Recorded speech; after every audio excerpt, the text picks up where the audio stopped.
I'm Tate Hieronymus. I'm with the Bluff Creek Project Podcast, and we're doing, I think this is the third Roundtable episode, I believe. So, without further ado, I have a huge panel of friends here. Why don't you guys, one by one, introduce yourself? You can fight whoever goes first, or second, or third, fourth, fifth. I guess I'm closest to the top, so we'll just do it by quadrant. I don't know. I'm Alexander Petikov. I am a filmmaker and cryptozoology researcher out of New Hampshire. Been kind of around the country looking into different cryptids, including lots of local Sasquatch lore and legends. So yeah, that's basically it. I'll go ahead and go next. I'm Jeff Thomas. I'm from Augusta, Georgia, Bigfoot researcher and videographer. Current, or used to be before the COVID happened, speaker on the conference tour. And we're vastly approaching the anniversary of my sighting in 2012, February 18th. This is the month. I got to go back down to the site this month. Next. Awesome. Next. I guess those are pretty big shoes to fill. I'm just an illustrator. Here I am, Conjure Dust Designs, Danner Cipher. Apparently now known for Mothman Learns the ABCs. So. Oh, nice. Kind of new to the group. Bringing education to cryptids everywhere. Yeah, you'd be surprised how many cryptids can't read. Yeah. I'm Greg Morrill. I'm nobody. I just came on because I thought it would be fun. Stop. No. I run an Instagram page, All the Weird, deals mostly with like cryptid entertainment, and it's just for fun. I have not done any field research, but I'm dying to once this plague has ended. I'm up in Canada, so we can't fly anywhere. We can't go anywhere. We're kind of stuck in our homes. So what better than a Zoom call with my buddies? And I'm Ron Reed. Shoot, man, I occasionally get lost in the woods. I'm a long distance backpacker, hiker. Do a little bit of Bigfoot investigation, and recently moved from Tennessee up to Wisconsin, and they got cryptids up here, so that's been kind of a fun adventure, seeing all the stuff around the Great Lakes area. But I met Tate a couple years ago, just out romping around Bluff Creek, so that's how I ended up here, I think. Everybody knows me, sadly, so you're not alone. I'm gonna make sure this is on. There, told you about that weird picture. But anyway, okay. So did everybody get in? Did everybody mention themselves? Self-mentioned? I think so. Oh, I guess first up to debate. What is your guys' opinion on the best foot evidence, or what do you think is the best track that you've seen as far as footprints go? Foot evidence. So in terms of like foot, just strictly evidence, or just footprints for now? Yeah, footprints, cast. Like, what do you guys think is the best one out there? Could be the Jerry Crew trackway or cast, or Patterson Gimlin cast. I guess I'll start it. One of my favorites is the John Bindernagel. I never know how to say that. When his cast, where it's I think it was in British Columbia, it might have been Vancouver Island, where there had been like a footprint that had stepped in it, so there was a shoe print in there. I think, he documented that very well. He's one of my favorite researchers. Was one of my favorite researchers. Rest in peace, of course. His book is fantastic. It's one of my favorite books. The first one he did, I think, which was Bigfoot North America's Great Ape, or something along those lines. It reads like a field guide. Really great. It's an awesome track, and I think it's very similar to a cast that was taken in Washington. I don't know if it's the Grays Harbor one or another one, where they're very similar in detail, and some have speculated that it might be the same animal. So that would be up there for probably one of my favorite kind of best tracks, I guess you could say, combining it with the Grays Harbor one as well.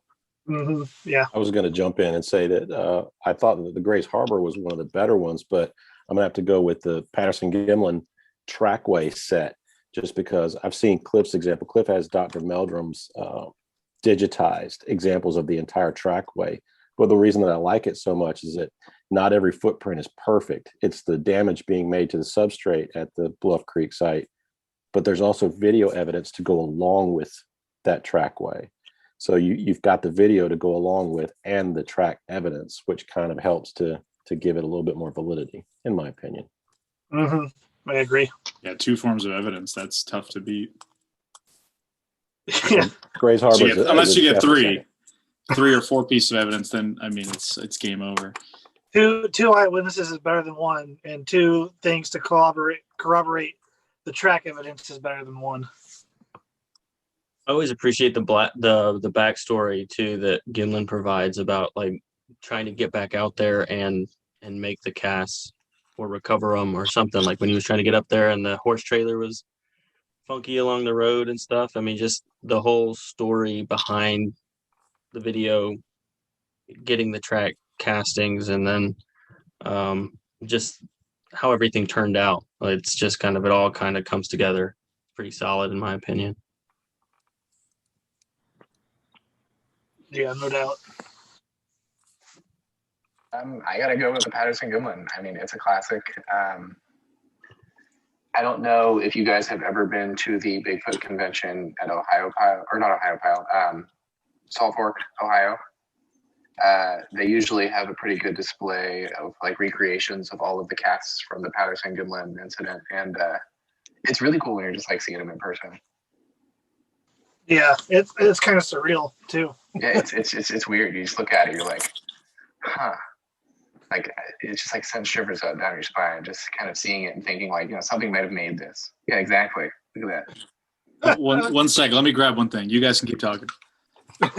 Wait, I think I know what he's getting. I should have brought mine too. So I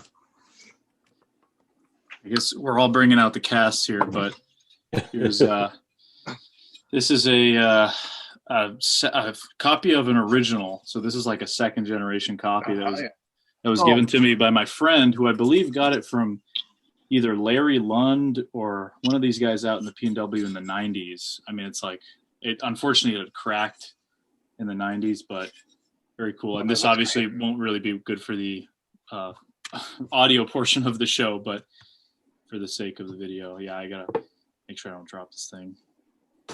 I had a Grays Harbor, but I think for the Bigfoot and Beyond podcast, we gave it away and I shipped it out to somebody. So that's I have awesome. A copy of that one. That's sweet.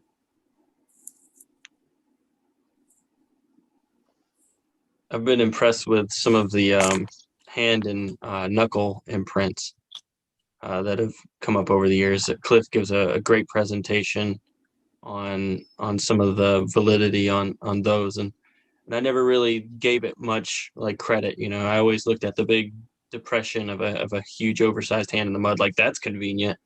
But when he like starts breaking it down and explaining, the differences between our hand anatomy and then whatever left this depression in the soil, like it's just always kind of telling in that regard. Yeah, that's a really good point. The Nutella cast is one of my favorites. Yeah, I love that one. Also, because Nutella is amazing. That's like one of my favorite foods. So obviously Nutella is great. And but yeah, it's just an amazing strategy that those guys use. I think that was in Kentucky, but yeah, I've heard Cliff's talk on the hand stuff, and it's really interesting.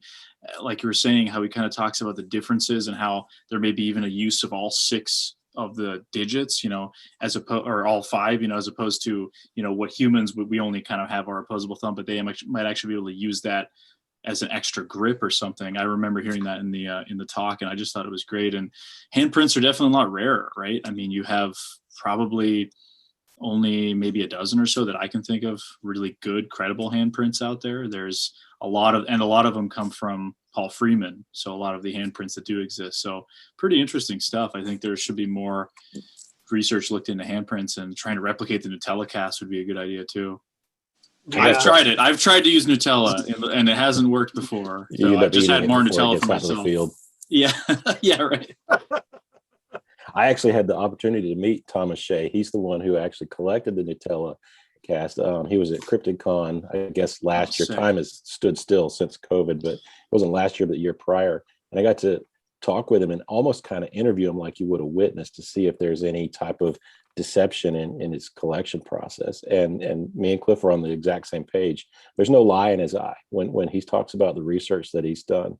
It was an amazing catch to get that Nutella cast, and the way he collected it. I mean, he immediately froze and he didn't do anything to it. He immediately called everybody he could to say, what do I do with this to get the perfect cast? And he did. And that's how we ended up with a full 5-finger cast out of a jar of Nutella.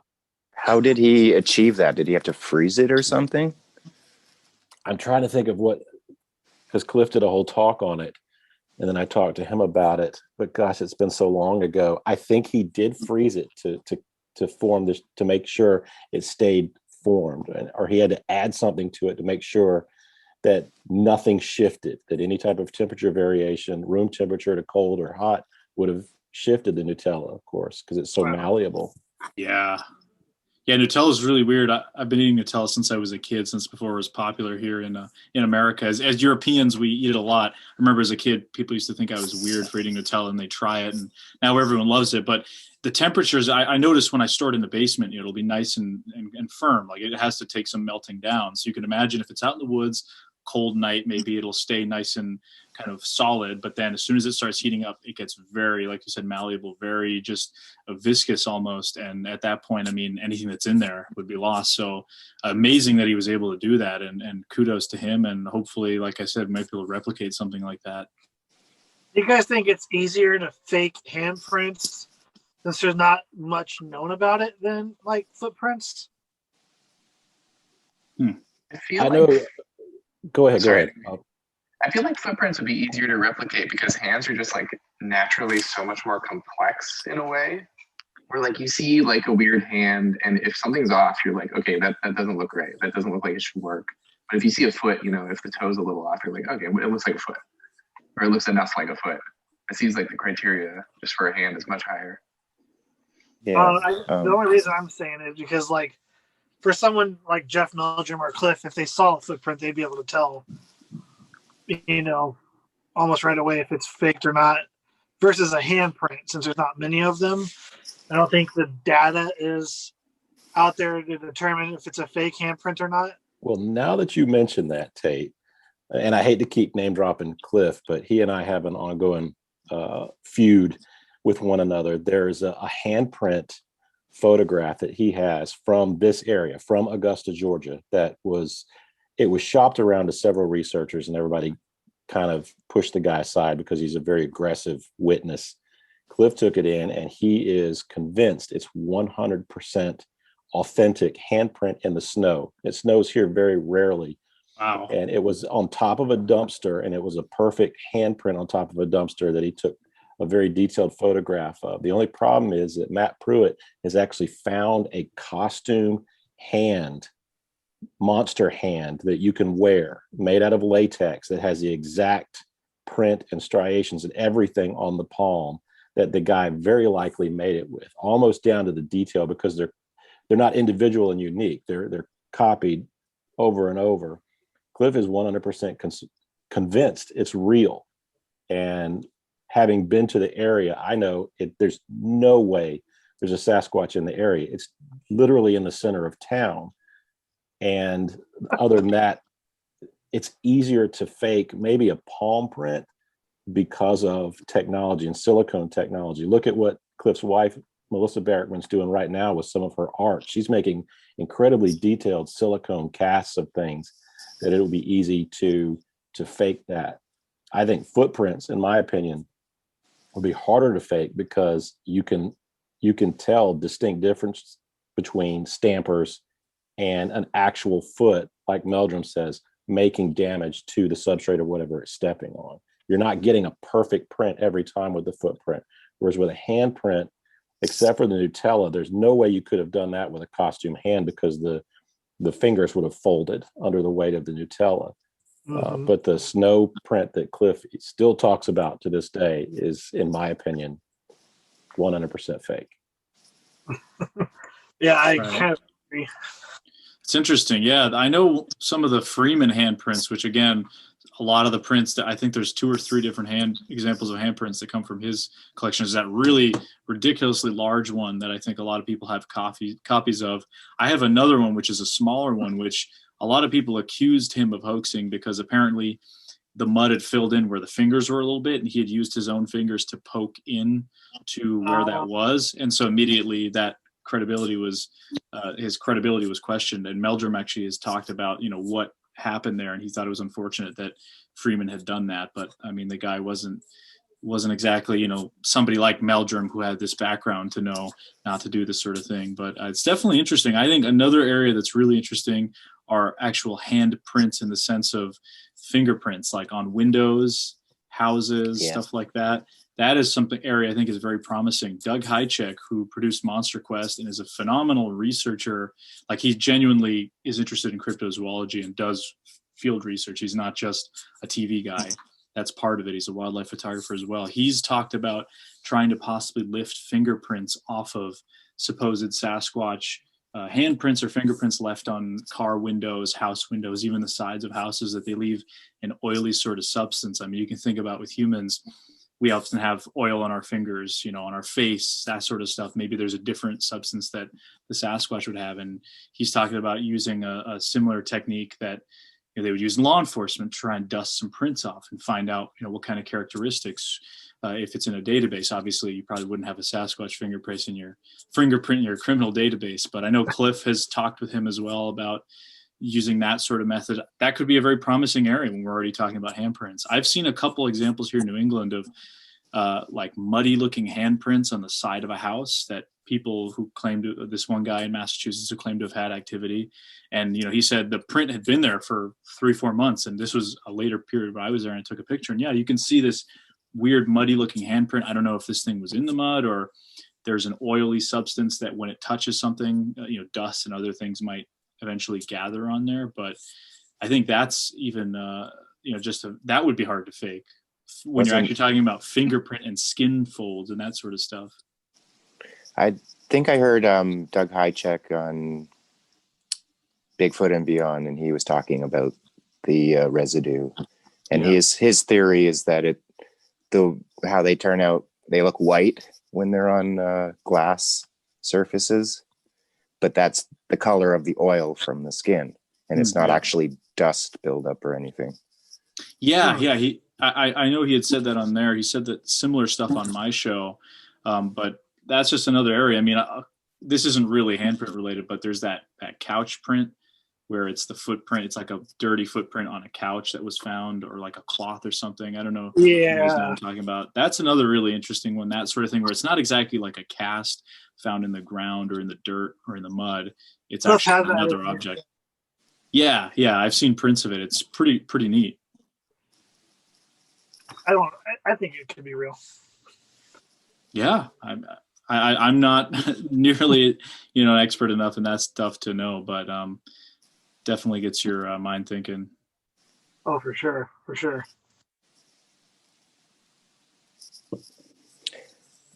I think my favorite print is the buttocks in Meldrum's book, Legend Meets Science. That one's awesome.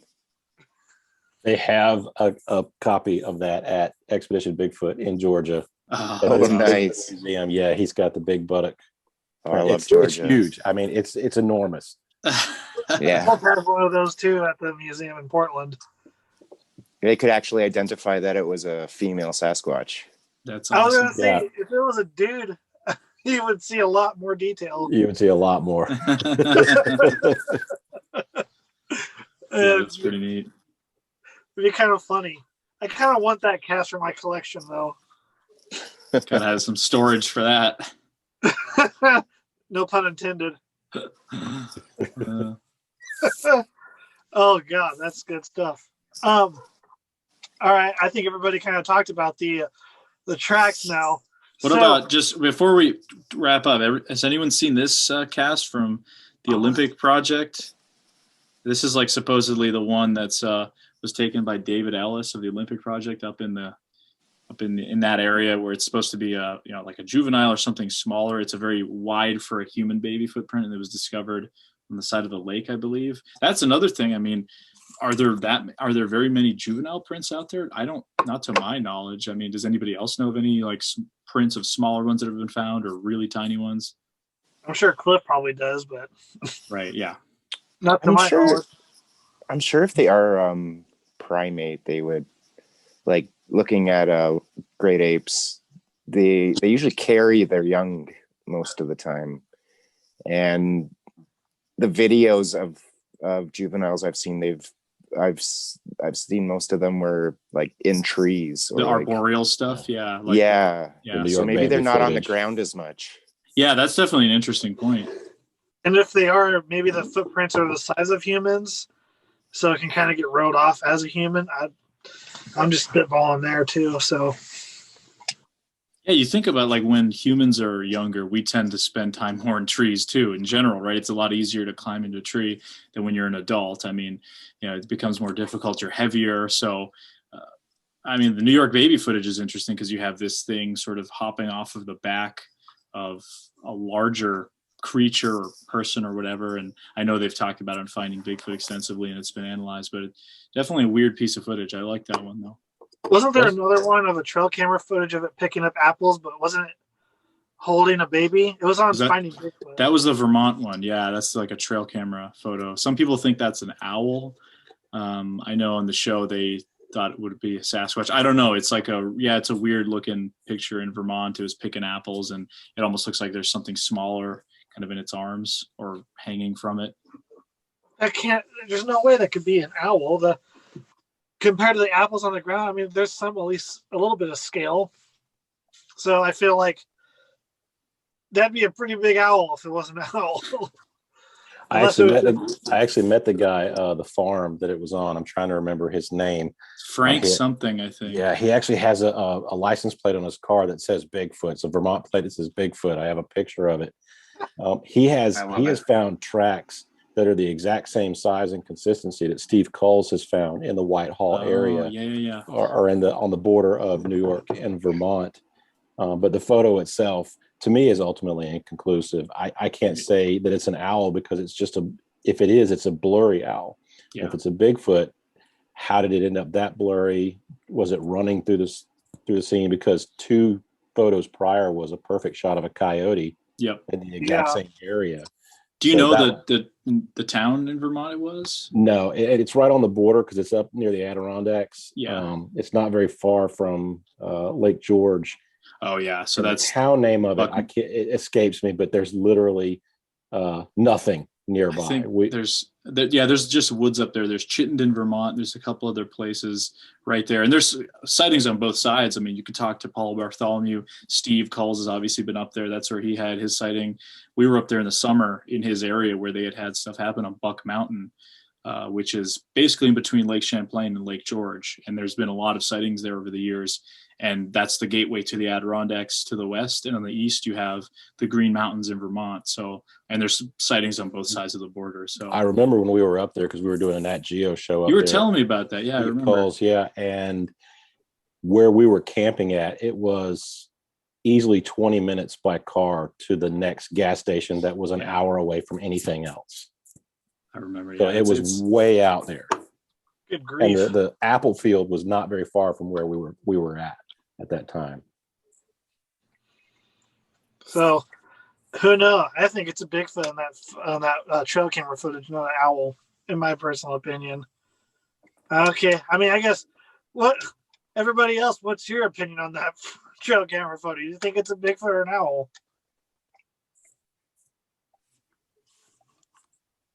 I want to believe.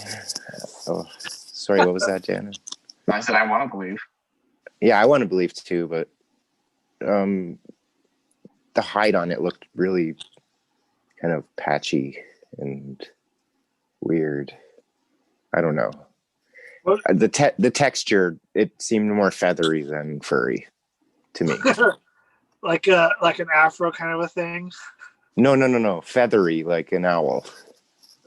Oh, I see. Okay. What do you think, Ron? Go somebody else. I got to look up the video first. I actually haven't seen I was it. actually looking for the picture to kind of put on the screen for everybody. I can't find it. If you just search Vermont Bigfoot, I'm sure it'll pop up. I put in Bigfoot picking apple.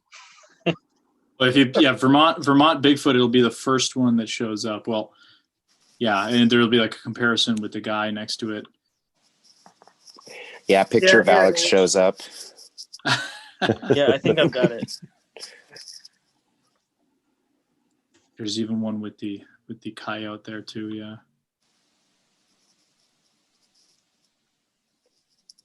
Okay. Yeah. Yeah. To Saw me, the it's just coyote. inconclusive. It's kind of funky looking, to say the least. I'm trying to figure out like what's that like. Yeah. What's that? What are they saying is like the white patchy parts on the body? It could be just the way the fur was hitting or whatever it was hitting the light. I think they were trying to find ways to explain it away as alopecia. And then down at the very bottom, you see right in the very center at the bottom, they're saying that's the head of a possible baby that's carrying while running through the shot. Yeah, I don't know. To me, it looks. It I almost can't looks see like how a it's an ghillie owl. suit, in my opinion. It kind of does look like a ghillie suit. I never saw it as like where the fur was missing, like alopecia. I always assumed it was like something on the fur. Yeah, like at first, my first thought was maybe like snow or something on the fur, but then I don't know. Like I almost like what throws me off is the head. It's almost got like a dome like helmet shape. Yeah, that's what I'm saying. And to me, that's like that looks like there's like some type of head cover or mask or something that I feel like it looks like an intentional hoax. Well, Alex would be a good one to ask this. When the apples are dropping up there, is there any snow on the ground? Usually not. I mean, in New England, you honestly can never know because snow can come at any time. But usually in kind of early to late October, basically October, that's when apple season's going on. There usually isn't snow, at least in any kind of significant amount. Well, even if it was snow, wouldn't the body temperature or whatever it be kind of melted off? Unless it was a ghillie suit. Yeah, and that's what I'm thinking is if it's a ghillie suit, is that like an exposed part of the netting or webbing and a white shirt underneath or something like that? Yeah, that's a good point. Because it's got so much contrast, and it's like I feel like that the level of contrast there is it's like a white color that's also being like illuminated further by the flash. Yeah, I do. Unless it's like somehow reflective, but I can't think of what in the world, like why something would be reflective unless like, I really don't know, like picked up a piece of trash and or like stuck to its fur or something. Oh, maybe he got like a waxing done or something. Self-care, Bigfoot style. Yeah. So probably some kind of wax job or who knows. So yeah, I mean, so it sounds like it's kind of inconclusive. Now that you guys point out those things, I kind of tend to believe it's not real, because I never did think about those other points, and it looked pretty human in my opinion. But yeah, the proportions are not as extreme as Bigfoots are usually reported. Yeah, and it did look like an owl, now that you say it, or some kind of bird, and has that feather kind of feel. Yeah, and that could be the reason you see that white. Yeah. Oh, I'm starting to see the owl shape too now that I'm looking at it from a different angle. I was looking at the white patches, and you can almost see the shape of feathers or hair or whatever it is in the bottom edge of, I think, the lowest left patch. Mm-hmm. Yeah, I see that. So I don't think it's something on top of the fur or feathers. I think it's spotted. A spotted owl. I don't know if owls have white spots, but it would explain for the flare. Like a camera would pick up a high intensity light off of white, especially a night vision camera. And if it was close to the camera, like if it was flying. Yeah. Yeah, maybe distorted slightly. And I mean, it's blurry, as we obviously all can see.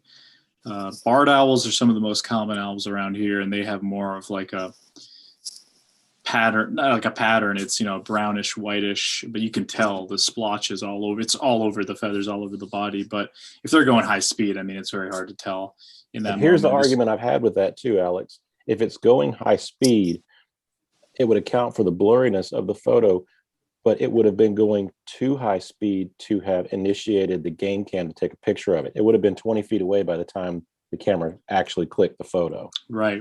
How did it time to get directly in front, unless it was a pair of them flying?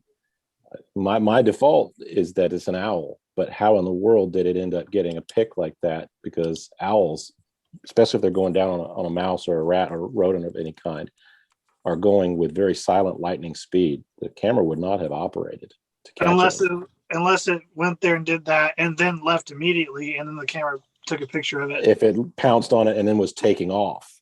Yeah, possibly. as it was leaving. Yeah. That's the only way it could have happened. I'd be curious to see if there's any other owl photos with the trail camera where it's like that. I'm just doing a search here looking for owl photos, and, you know, trail cameras, and most of them are either the owl is stationary on the ground eating some kind of poor critter, or you can see the wings clearly out.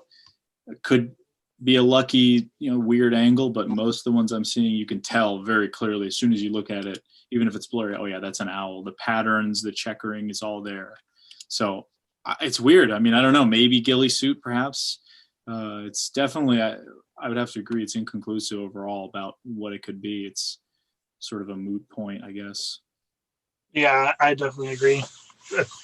But oh, go ahead, Ron. Sorry, I was just gonna say, it looks to me like if I'm looking at the owl thing, because I'm seeing that imagery now, it looks to me like it's not coming down and landing, because I'm used to seeing owls land with like their wings out, kind of to help brace like their fall a little bit.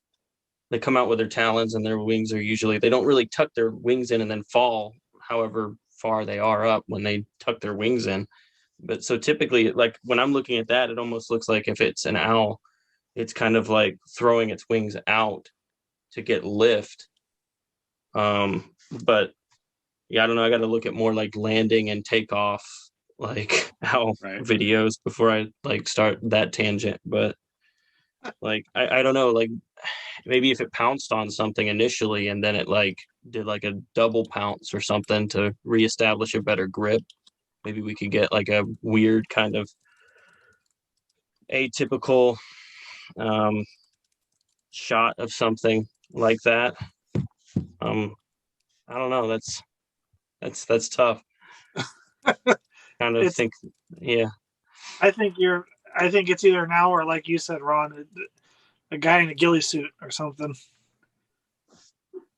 Sasquatch in a ghillie suit. It's Sasquatch in a ghillie suit, exactly. One step ahead of those stupid humans at all times. That's so true. Okay, so I guess another trail camera photo I'm sure you've all seen, the Jacobs photograph. Yeah. I'll pull it up here. What do you guys think? I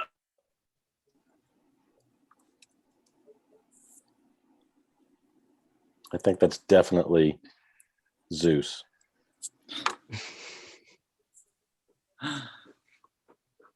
That's pretty cool. Yeah. So for people who can't see this for the podcast, there's a picture on our Zoom. When I close out the app, it has it has Jesus on a horse, basically. So that's what that is. Pretty funny.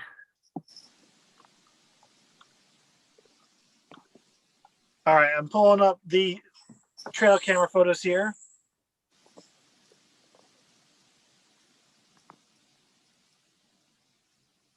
So I don't know. What do you guys think about the Jacobs photographs? I think it was written off at the time when they first came out that it was an emaciated bear, a juvenile bear. But to me, I mean, I've seen some skinny bears in my time. You would probably see more rib cage and bone than that. They just don't make bear that lean, but they also don't make Sasquatch that small. When they did comparison photos, this would end up being quite a small one. The next photo is with it kind of with its head in the ground and its butt in the air. A juvenile, maybe? And that one has always been inconclusive to me because, you know, you don't have a very clear shot of at least what kind of a head it's got. So is it a bear head? Is it a dog head? Is it a chimpanzee head? Or is it a Sasquatch head? We just have a body figure. So to me, I can't call it. Yeah, the one of the photos in the series of photos has actually a baby black bear. You can see the cub, and it's clearly looks just like a small bear. This doesn't really look like that. In the second photo, though, so there's that one where it's like something's hunched over, but the one that Jeff was talking about where it's like its head is kind of under. So yeah, there's the bear photo. You can see what look like two cubs there. And then the other photo has it with its hands kind of over it, to the ground and its head down. The butt area looks kind of bony. So I don't know, that maybe looks more like emaciated bear, and the foot looks kind of weird. Like it looks almost like a paw, but it's just so hard to tell. Like if only it was a picture where that tree is right there in the background, which is really perfect because it stands out. It's just, the way that the light hits it, it's white. What would have been amazing is if that head was up with the tree as the background, because then you'd be able to see exactly if there were ears or not. And that would definitely help identify. It's like with this kind of stuff, it seems like all the factors are usually against, having it reasonably easy to tell what it is. So it's always, you have to do some hard work, and it's very difficult to say with this one. I don't know. I'm torn. Sometimes I look at it, I'm like, it looks very squash. Like other times I'm like, is it a bear? I mean, could there just be a very strange looking bear? Really tough to say. I don't know if you have the other photo, Tate, but that one definitely is pretty interesting too. The bear, this one? No, there's a second one of the figure where it's like its head is on the ground and it has its arms kind of stretched to the ground. Oh, okay, yeah. It's doing a yoga pose. I've seen the second one. It's kind of a blurry. I do have it. Here it is. Oh, it's really this one. I found a pretty good one. It shows a little more detail, it looks like.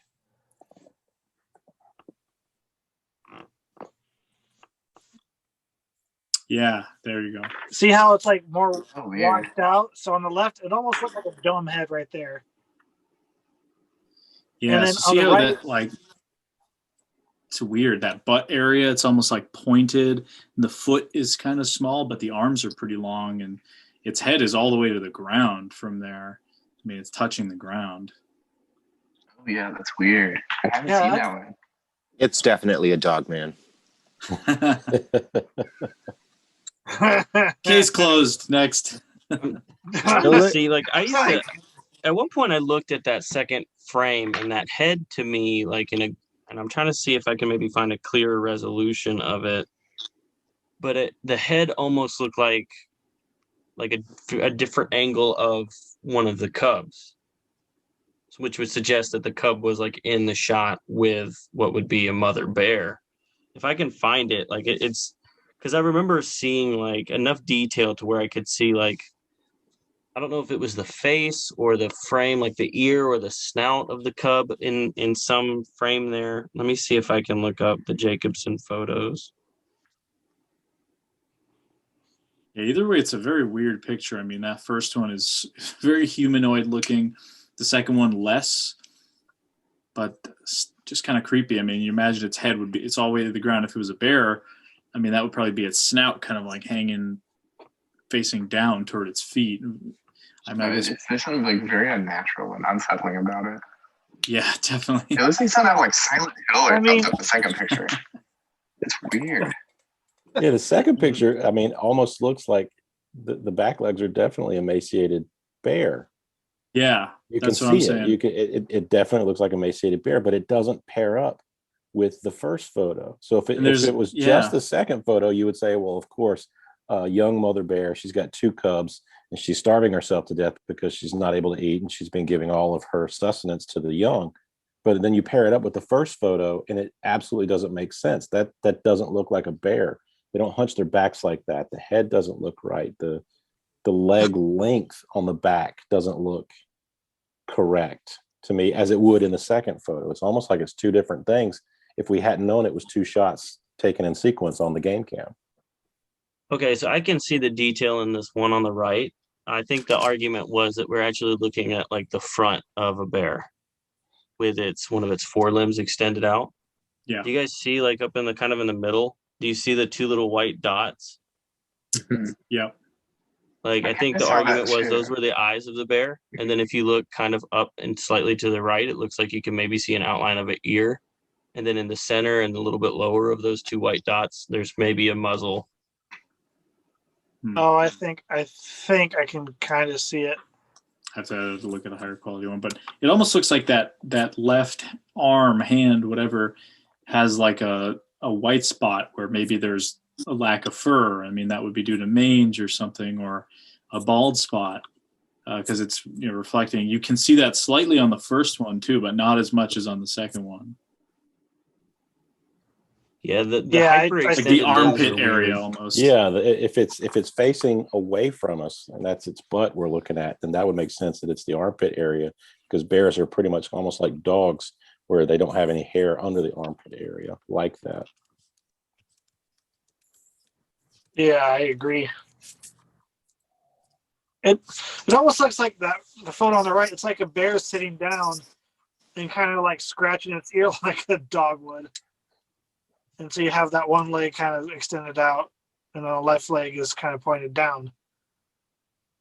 If that lump underneath that we initially looked at as a head, if that was one of the cubs, then maybe it's attempting to nurse at that point. Yeah, I see what you mean. There's a photo online where somebody has kind of drawn out what it might look like, and they're saying that that's like the cub underneath, and the face is facing towards us. You just can't see it. I see what you're saying now. You were saying the 2 dots up at the top, which would be above directly to the right, sort of above the armpit, whatever we're calling armpit area. I wish I could share it, but you see how big the base of the tree is, and the subject is. Mm-hmm. This is a baby cub though, right there next to that same tree. You have to be a pretty small mother bear. Yeah, that's true. No, you're right, because in these photos, like the bear's fur is just so thick, but in the other one, the baby almost looks like the skin is like pulled really taut, and then the hair is like forced to be kind of thin. But all of these photos, are super thick. So this Jacobs guy did get pictures of deer as well standing in front of the tree. Now it is in a different spot, so I'm assuming the trail camera was moved or position was changed. But the deer look huge compared to whatever this thing is, if we're using that same tree as a point of reference. I mean, depending on how far away they were, it looks like it wasn't too far from the tree. No, I don't think it was. Let me see. I'm gonna see if I can find that deer photo, because I think it was.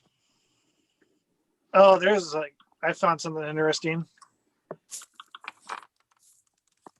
But it's just so hard to tell. Bears with mange are terrifying looking. I'm trying to look around the scene because that guy's got a lot of gear laid out in front of his zone. I'm trying to, because what's throwing me off is how the front looks on that one photo of the figure. And then the legs either way, it's got these weird hyper extended legs. Yeah. So there's that deer picture, the one you just went by. Oh, okay. There's some kind of container there. I don't know if there's a deer lick or something in there. Yeah. I wonder if he's got feed bags or something in the vicinity. Yeah. Because if you go back to that first photo of the figure, there's something that it's the first time I've kind of noticed this. I'm looking at it. Yeah. So go back to the other figure.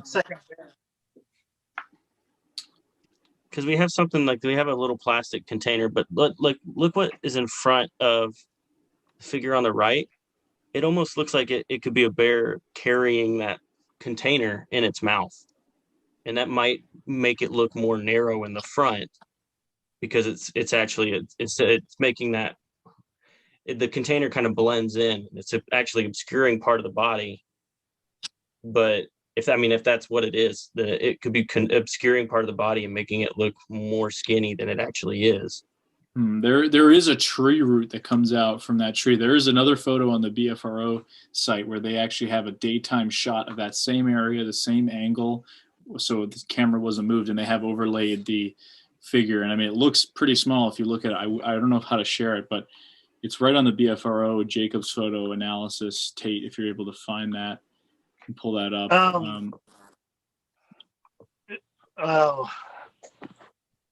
I mean, I could try to send you the link. I don't know how to. I'm seeing feet though in the shot where it's bent over. You can actually see feet because I found a shot of the actual wide frame of the game cam shot with the timestamp on it and everything. Right. And if it's facing towards us, it's pigeon-toed.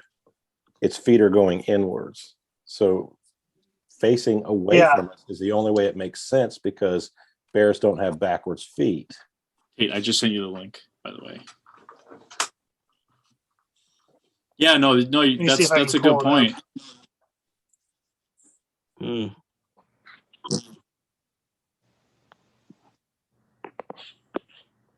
Yeah, it is odd looking. So you think it's pigeon-toed, right? Well, it would have to be if that's because I'm looking at a shot where they did the artist rendering of it facing towards us, and what they're saying is the face up towards the top, like he was talking about earlier, but it doesn't account for the fact of the actual feet that I'm seeing in the photo.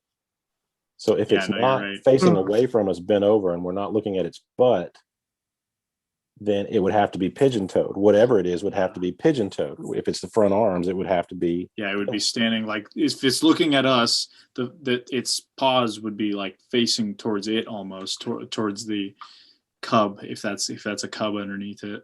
Yeah, and black bears' front paws are slightly pigeon-toed sometimes when they walk, especially in the fall when they're nice and fat. But this one isn't nice and fat, and to turn its feet like that would be awkward. So we'd have to. So in my opinion, we'd have to be looking at something from behind.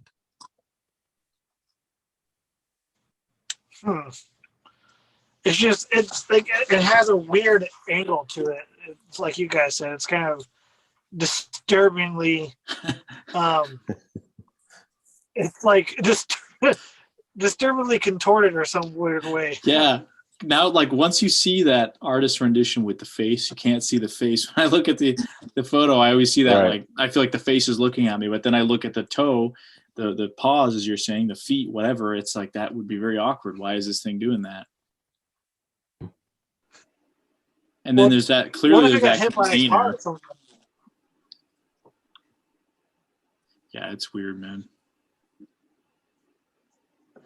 But the area that it's in Virginia, there's no chance that it would be a chimpanzee. I think when it originally came out, there was a talk that it was just like an escaped chimpanzee from a zoo, but there's no way it could be, especially with black bear in the area. So, yeah, it's hard to say. This is one of those photos you look at and you're like, well, it's really interesting, but there's not enough to say that it's fake, so it's kind of like inconclusive. It's a moot point, like much of a Bigfoot purported evidence and photographs, unfortunately. Dang it, as it always is. Yeah, well, of course, when it's Bigfoot related stuff, it's always weirdly contorted and shaped and something strange going on. For anything that's not blob squatch like, you get this sort of thing happening, unfortunately. We got to go back to film. We have to go back to film like they did back in PGF days. Forget all this digital video stuff. Let's switch over. Is Jeff going to go grab a film camera now? Was there the white Bigfoot in Pennsylvania? They There you go. purportedly caught on film. See, that's pretty easy. You could walk around with that in your pocket in the woods. I mean, I'm ready. Let's go. let's make it work. Well, No seriously, batteries though, either. You got to wind it up to make it Yes. work. So seriously though, the film itself, I mean, that gives you so much more to work with than digital video. I mean, in terms of being able to blow it up and you take those individual frames and look at it, that's what's really, I mean, amazing about it. But obviously, it's a lot less practical. that's what upsets me about the original PGF is that the original print, the original negatives would give us so much more detail. To be able to take those negatives and then digitize it would give us so much more incredible detail of the Patty figure than what we get from the second and third generation Same films. thing with the Champ photograph, the Sandra Mancy photograph. They threw away the negative because I talked to Sandra before she died, and she said that's just what you did back then. You didn't really hang on to the negatives for a family photo album. It is a little weird that you throw away one that's from the supposed creature, but I don't know. It always seems to be the case.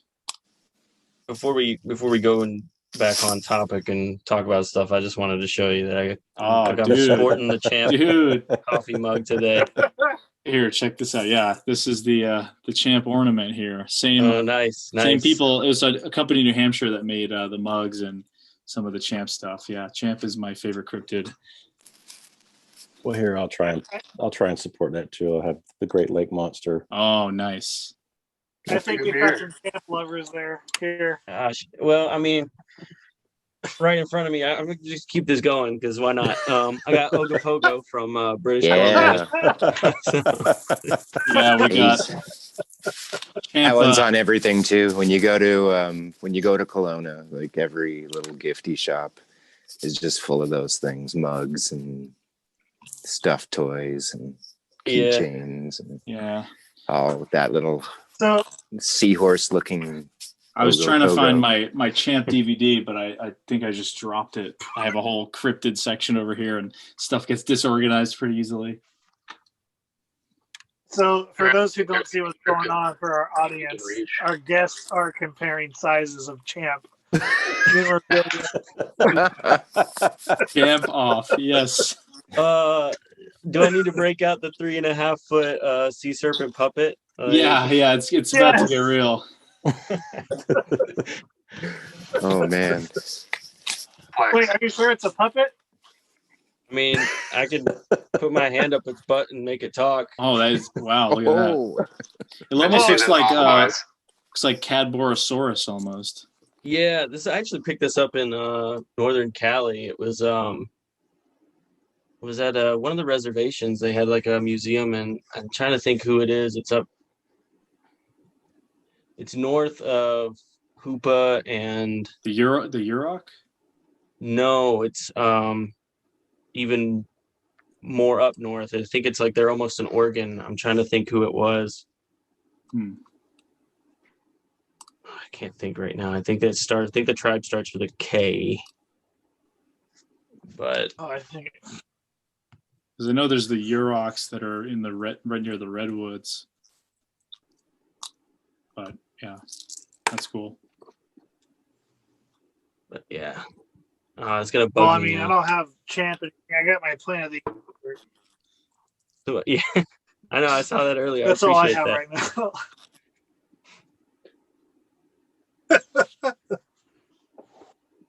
I'm in my truck, and everything is upstairs, so I feel naked. But oh well. I got some stickers. I mean, it was a Karuk, the Karuk tribe. That's who it was. Yeah. So you got that up there? Do they do a lot of puppeteering? Looks like he froze. Did we lose him? I think we lost him. Everybody be freezing, man. Dude, Zoom is acting funky. Yeah. Everybody's on the internet now. I don't get it. Yeah, he's probably going to have to read it. He's thinking about it real hard. Frozen in thought. There he is. Here, he's Come back, back. is he? There he is. Yep. He's got no audio. You're muted. Oh, you're on mute. Muted, Ron.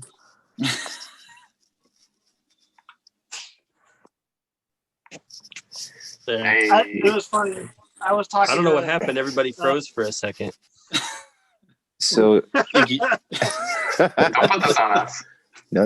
yeah, I think you froze. No, where you Yeah, said you were yeah. just frozen in thought. You were thinking too hard there. Did I just stop moving altogether? Yeah. I just Okay. asked you a question and you went like into a thinking face and you didn't move. So we're like, oh god. Well, what was the question? No, the question was: are they ventriloquists up there? Do they do a lot of puppeteering? No, but they had I guess it was like a little shadow puppet theater that they did, and I actually picked up one of their DVDs on Coyote and his quest to Lake Tahoe, and it was kind of cool. They had a You're lot not talking of about really neat Coyote visualization stuff. What's that? This isn't Coyote Peterson you're talking about, right? No, this is like the Of Brave Wilderness. the deity Coyote. Oh, okay. Yeah. Coyote Peterson. Has that guy ever been squatching? That would be interesting. He's mentioned, I think. How dare- I think he had knocks He's what? happen in one of his videos too. Oh, that's kind of cool. Yeah. For real? Isn't he from he Ohio? like I stops. think? He stops and he's like, I'd really like to go Bigfooting right now, but I gotta find this bobcat or whatever. Like, Priorities. What? yeah. Oh, I gotta look it up. Yeah, That's and pretty cool. somebody just told me about it. Like apparently, yeah, like he wants to do it, but I don't know if that stuff is out there or if it's actually like findable on YouTube or something. I wouldn't know which Oh, I video gotta it see would if I be can- on. I feel like he's from Ohio originally. Maybe, obviously there's a lot of Squatch talk. So who knows? Or was You know, it for named- sure. I want to talk about a movie for a second. I think Greg, you mentioned it in the Clubhouse thing the other night. The Dark Divide. Yeah. Was it? Yeah, was it It's you? I think it it's was. based on Where Bigfoot Walks by Bob Pyle, Robert Michael Pyle. So I bought that movie immediately after you said it, and I watched it the next day. Yeah. It was so good. I recommend people go get it and watch it. I think I It's, purchased Very it it's on streaming Dark- now, right? You can get Dark it streamed. Divide. Oh, cool. Purchased it. I haven't watched it yet though. Oh, you haven't? Yeah, but David Cross is in it, right? Yeah. Yeah, he's I pretty haven't seen it yet. phenomenal. He's good. They actually let us post the whole trailer and BTS thing they did on the Bigfoot and Beyond YouTube page, which was awful gracious of them. But I haven't seen it yet. I heard it's not all encompassing about Bigfoot though. It's more about the book that Robert Pyle wrote. So Yeah. And they changed the story, his I don't wanna actual give story a too- bit. did they? This is not the poster artwork yeah. I expected for something called the Dark Divide. Yeah, it's Well- like a butterfly in a mountain picture. Well, he studies butterflies. Oh, okay. I forget the exact ology it is, but he is Is that entomology? yeah, something like that. Some kind of Um, allergy. But yeah, he's a smart guy. Worked for the Forestry Service, I believe. So Yeah. yeah, he knows his stuff. Didn't his wife do that too? Didn't his wife work for them as well, or did she do something different? I don't remember. No, I can't remember. I remember reading that book and like Legend Meets Science when it was like it was way above like my reading level. Like there were so many different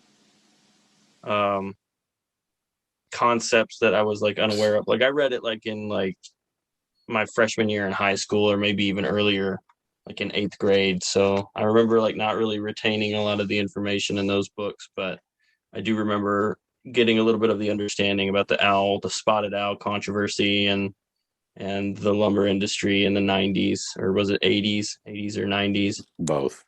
Yeah. Pretty much Was all it? the years. Is that Jeff Melton's book? Well, Was the Legend Meets Science? That's Jeff Meldrum's book, right? yeah. Okay. Yeah, I read that as a kid, man, and I was I was just looking at the pictures, like, what is this? You know, what mid-tarsal break? I don't know what that is. Like, he still kind of explains like the relevancy of what like these complex terms mean. You know, like, and so like with those thank God for pictures, because I kind of understood what he was talking about when he showed the picture of the flexing foot. You know, but yeah, definitely like there's probably a handful of Bigfoot books I need to revisit now that I'm like been to big school or whatever and understand more of those things. That's awesome. Now that your reading level is high school. Yeah.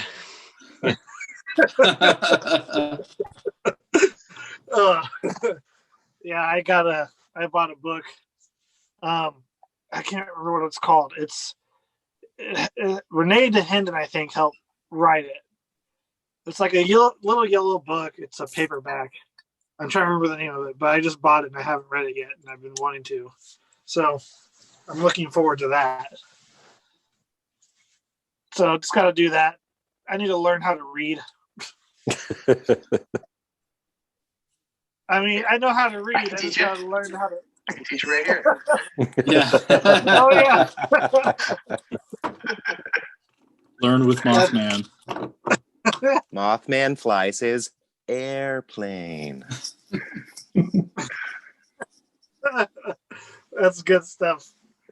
That's Well, awesome. I got a copy for my girlfriend's son. He's 3 years old. He loves it. He keeps asking about the cryptids. That makes me so happy. It's awesome.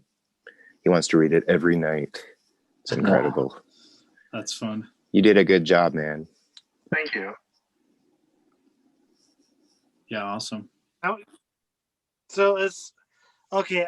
You gotta explain to me. Is it a book then that you did? Yeah. So we're the Moth Boys. Moth Boy Mike and I got together and we put together a little alphabet book about the Mothman traveling across West Virginia and just sort of learning things like letter B is you need to be Mothman looks at comics, all that fun stuff. And I did all the little illustrations for it. And like every page references so awesome. Little like West Virginia lore, West Virginia iconic. Like it was a lot of fun to do. I did not expect it to kind of blow up to where it was. Like we sold 300 copies within the first month. And it's fun. Like people keep sending photos of their kids reading it, and it brings me so much joy. You said that was with Mothboy Mike or Matt? Mike. Oh yeah, those guys are funny. That'll be. I'm sure whenever the Mothman Festival happens, I mean that'll be a huge hit if you go down there and set up. Oh yeah, for sure. Yeah, that's awesome. Yeah, I've had a booth down there before, and it's a lot of fun. I know that I'm definitely going to have to get some backstock of this damn thing. Have you ever thought about like going around to schools and seeing if they'd be interested in getting stock of it? We've kind of been playing with the ideas of it. So I live in Columbus, Ohio. So a few people do know about the whole like Mothman legend because we're not that far from it, maybe 2 hours. But Mike kind of has the upper hand there because he lives in Morgantown. He's gone to a few little places, and we're starting to get it into a couple of libraries around there. Cool. It's already being sold at the Mothman Museum. But I'm trying my best to like kind of get the word out here. I've been going around to a couple little toy stores. We've got it into one in Upper Arlington, which is just like slightly northwest of downtown Columbus. Like I'm trying out the New River Gorge. Hopefully they'll carry it in their gift shop because it just became the national park. I've really just kind of thrown it at the wall, see what sticks. That's what you got to do. Dude, just got to get it out there. And like a bunch of the little like free libraries around the town that I live in, I've been like just popping them into the little free library things for people to pick up. And if they get stolen, whatever, at least like someone has it. Right. That's the attitude. And we're gonna be on Clubhouse later, talking about like how we can the impact of cryptids and Sasquatch and all that fun stuff is on how that's on kids, like how we translate that and what we can do to bring the next generation in. How we need to brainwash and propagandize the kids into loving cryptids. Well, I think there needs to be an 80s style Mothman Learns the ABCs cartoon with like a really catchy theme song. That would be the dream. Yeah. My technique in getting kids into squatching or, cryptozoology is teach them to do the drugs that you hallucinate with, and then they see something. Get that peyote going. Yeah, let's try this little pill. Now what do you see? Okay to do drugs. Who wants gummy bears? Yeah, right.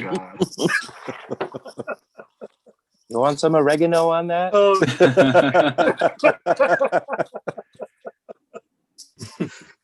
Sorry, I'm in Canada. We just have like jars and baggies of it sitting around. You can go outside and just pick it off the ground. Yeah, it grows on trees in Canada. 3 bushes outside. It's crazy. All those hydroponic plants up there, right? No, I just do it outside. Just throw them in the garden with the rest of the vegetables. Yep. I love it.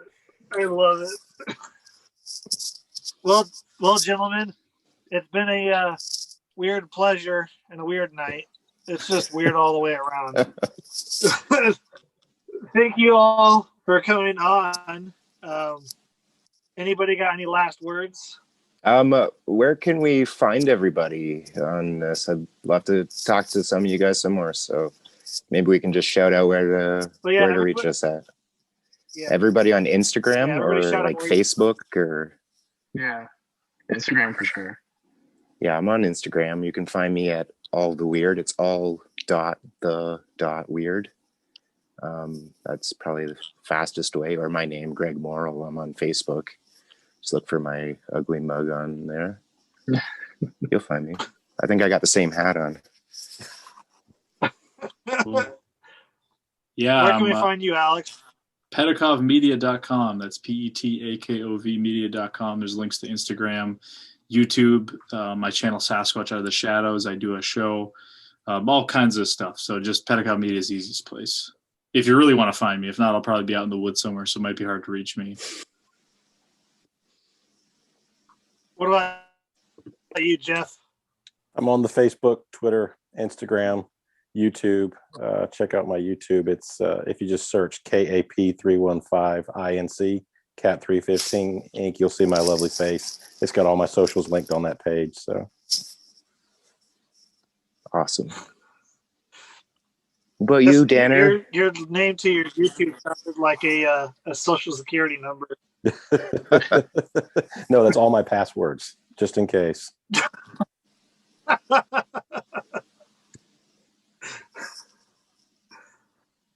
So who's you can find me. Oh, sorry. Go ahead. You can find me on Instagram. I'm just conjuredust_designs. That's CONJUREDUST. I assume you know how to spell designs. There's a G in there. Somewhere. A couple silent letters here and there. I guess I'm also on Etsy. But they're all linked together. I mean, thank you, Linktree. Linktree. All right, Ron, you're last. But not least. You could say least part. I got a Facebook page, Sasquatch Society, that I've been running for a few years now. Then I got a YouTube channel that's Ron Reed, like my name, RONREAD, and amidst that are some investigations of cryptids and my long distance hiking. So, if you want to see me make awkward videos of hiking the Appalachian Trail, there's a lot of videos up there of that. So what are your favorite boots? hiking? I don't wear a lot of boots for the hiking part. Runners? Like, I mean, I wear the Good trail trail runners. runner? Yeah. Oh, okay. I've experienced some good ones for different terrain. It's gonna sound There's- ridiculous, but I just bought a pair of Skechers and they're fucking amazing. Yeah. Sorry, I swore. These are the footwear. Yeah, I don't hear Skechers too much, like No. for runners. Yeah, you don't expect that. Yeah. I'm terrible. I'm a big hiker, but I bang my feet on everything, so I need to have something that will protect my feet from my clumsiness. I've had oboes. I think they're pretty good. Also, how do you spell your YouTube channel? It's RONREAD. Okay, I'm gonna go subscribe now. So Me too. You guys are wearing the wrong kind of footwear for hiking, fellas. It's all about the Crocs. No, sir. yeah, maybe in camp. I think I'd go full Bigfoot at that point. Just do barefoot over Crocs. Retain more of your dignity that way. Crocs, they're nice. You guys, whatever. I'm gonna make a pair of They're not too bad. They're comfy. Sandals called McDonald's. So it's when I think of Crocs, I think of Ray Kroc. When I think of McDonald's, when I think of Ray Kroc. So I'm gonna make a pair of sandals / shoes called McDonald's. Okay, you guys can laugh now. I can think You of don't a have to be fast food silent. company that might not like that. You think of a couple that would. Yeah. Yeah, it goes both ways. Well, gentlemen, it's been a pleasure and an honor and everything in between. So until next week, we're the Bluff Creek Project Podcast.